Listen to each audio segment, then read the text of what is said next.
Life in the ocean is not always easy.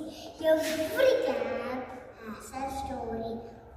And let me tell you, mine is one of perseverance.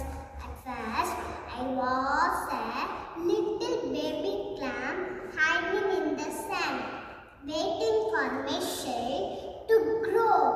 It was not glamorous, but I have to do it.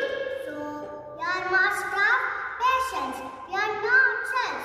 We are survivors, travelers, keepers of the sea stories.